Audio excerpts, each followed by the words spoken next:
नमस्कार, मैं रोहित नाइक स्वागत करता हूँ आपके अपने YouTube channel the history head में। इतिहास की रोचक जानकारी पाने के लिए द हिस्ट्री हेड को सब्सक्राइब कीजिए और बेल आइकन जरूर दबाइए। महाराष्ट्र में सुप्रीम कोर्ट ने आखिरकार बैलगाड़ी दौड़ के लिए सशर्त अनुमति दे दी है।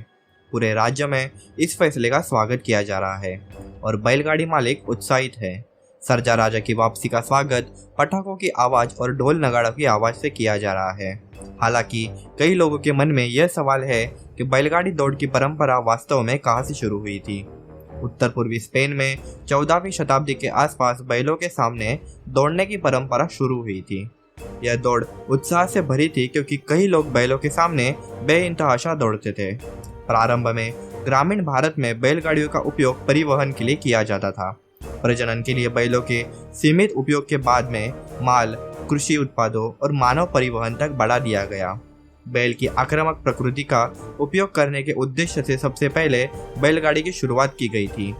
एक बैल का मालिक होना और उसकी देखभाल करना गर्व की बात मानी जाती थी।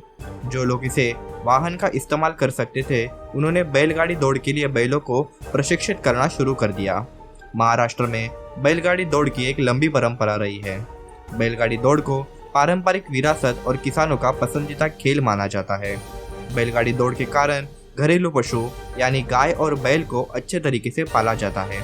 महाराष्ट्र के अलग अलग हिस्सों में अलग अलग तरह की बैल दौड़ होती है। पुणे और अहमदनगर में खेले जाने वाले दौड़ में 4 बैलों का होना अनिवार्य है और एक घोड़े का प्रयोग भी किया जाता है।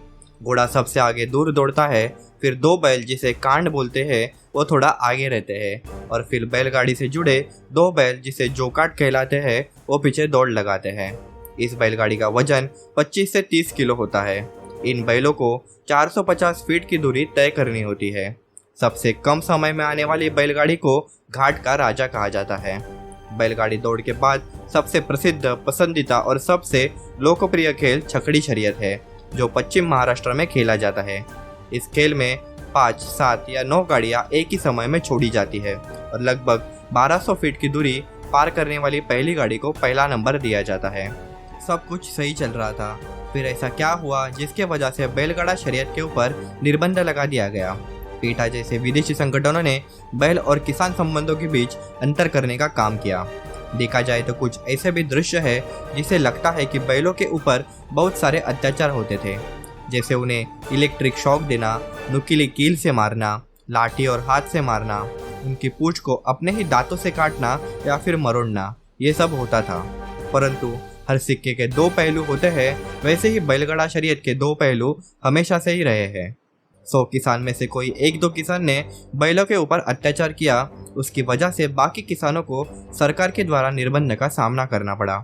ये लड़ाई उन किसानों की थी जिन्होंने अपने बैल को अपना घर का सदस्य माना, उसका पालन पोषण अपने बेटे से भी बढ़कर किया, उसे अच्छा खुराक लगाया और उसकी अच्छे से देखभाल की।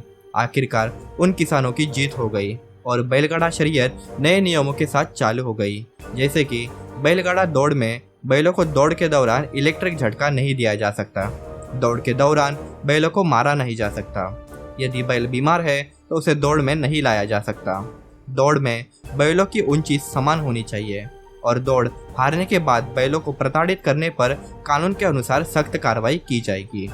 तो ये कुछ बातें और जानकारी थी बैलगाड़ा शर्यत के बारे में।